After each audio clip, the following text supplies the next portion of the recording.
May katotohanan ang diwata sa lugar na ito at hindi ito katang-isip o gawa-gawa lamang. Ang kanyang ganda ay talaga namang nakakamangha. Ito ang Mount Diwata na matatagpuan sa Umalag, San Miguel, Surigao del Sur.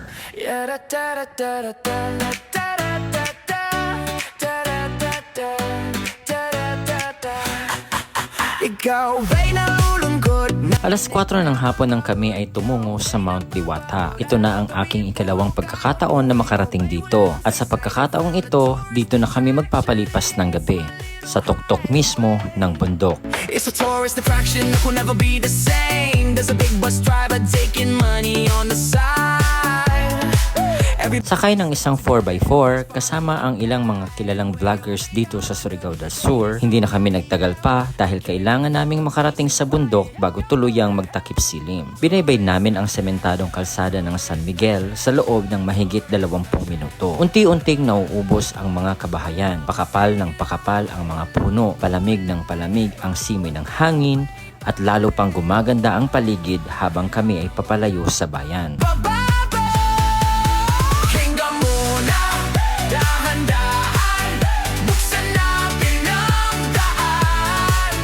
Maya-maya narating namin ang disementadong kalsada. Dito na nagsimula ang tunay na adventure paakyat ng bundok. Hindi pa ganoon ka-compact ang daan. Mga loose gravel at lubak sa ilang bahagi kaya dagdag hamon ito sa aming biyahe. Gayunpaman, nabawi naman ito ng napakagandang tanawin na napapalibutan ng matatayog at masisiglang mga puno. Alamig na, lumubog na kasi yung araw. Habang papalapit kami sa tuktok, mas lalo ring tumatarik ang kalsada. Sa kabila nito, dinaan na lamang namin sa tawa ang kaba. May mga pagkakataong kailangan pa naming huminto saglit upang bumuelo bago muling magpatuloy.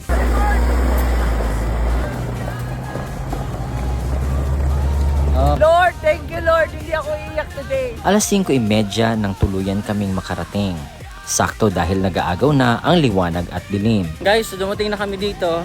Actually, nung unang punta namin dito, talagang sinigurado namin na mababalikan namin tong area na to. And tonight po ay mag-overnight kami dito sa Mount Diwata.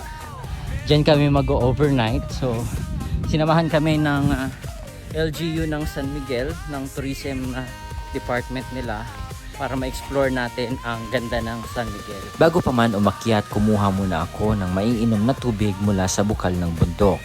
Malinis ito at dito rin kumukuha ng inuming tubig ang ilan sa mga taong naninirahan sa lugar. Walang nasayang na oras, unti-unti na kaming umakyat upang makapagtayo ng aming mga tent bago tuluyang dumilim.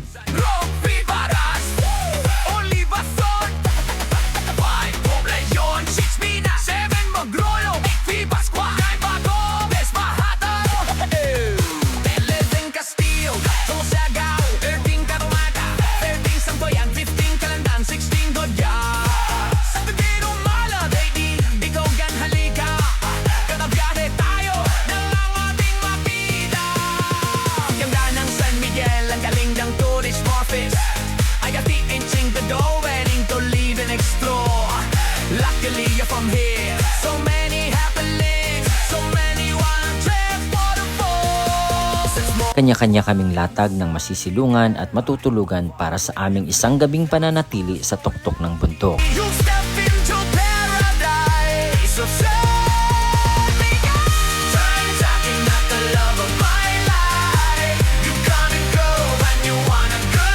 Mabuti na lamang at pinagbigyan kami ng magandang panahon. Hapon pa lamang ay ramdam na namin ang lamig, lalo na nang tuluyang gumabi. Mas nanunuot ang ginaw sa aming mga katawan kaya kinailangan kong magdoble ng suot.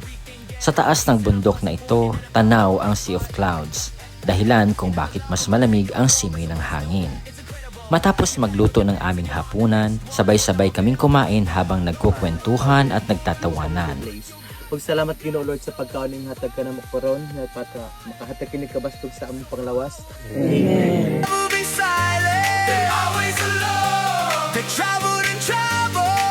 Bilang dagdag panlaban sa lamig, nagsindi kami ng bonfire. Sa paligid nito, nagpakilala ang bawat isa, nagbahagi ng mga ideya kung paano pa mas mapapaganda ang turismo sa lugar at kung paano rin makakatulong sa mga lokal na komunidad na naninirahan dito.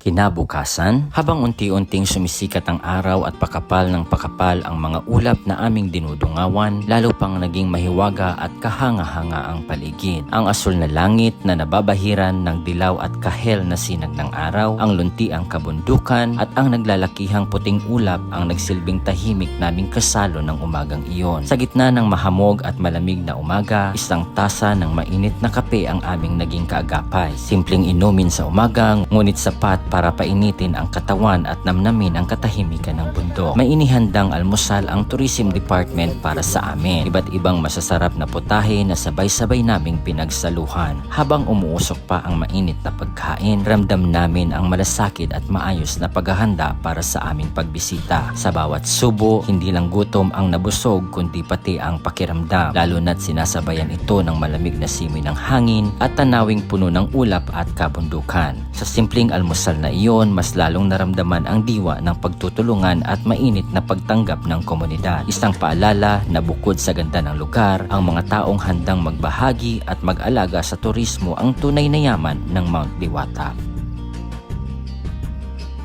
Oh, berry. Oh, grabe yun, oh.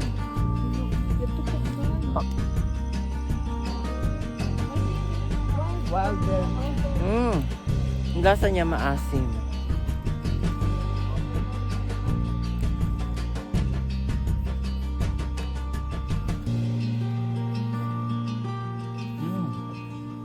Ito na marahil ang isa sa pinakamagandang diwatang aking nasilayan. Isang lugar na hindi mo lamang tinitingnan, kundi hinahayaan mong yakapin ka ng lamig ng hangin, ng katahimikan at ng ganda ng kalikasang bihira mo nang maranasan sa araw-araw. Para sa mga nagnanais makarating dito, makipag-ugnayan lamang sa Tourism Office ng San Miguel o sa Barangay Umalag upang kayo ay maayos na magabayan. May mga handang tour guide at mga habal-habal na magsisilbing daanin nyo patungo sa tuktok. Hindi lang bilang sakay, kundi bilang mga kasama sa paglalakbay. Sa pagtatapos ng aming pag-akyat, isang bagay ang malinaw. Ang Mount Diwata ay hindi lang isang lugar na napuntahan, kundi isang karanasang tumatak. Isang paalala na minsan, kailangan lang nating huminto, tumingala at alalahaning may mga lugar sa mundong ito na kayang patahimikin ang isip at painitin ang puso. Hanggang sa muli, Mount Diwata. Salamat sa pahinga, sa aral at sa karanasan.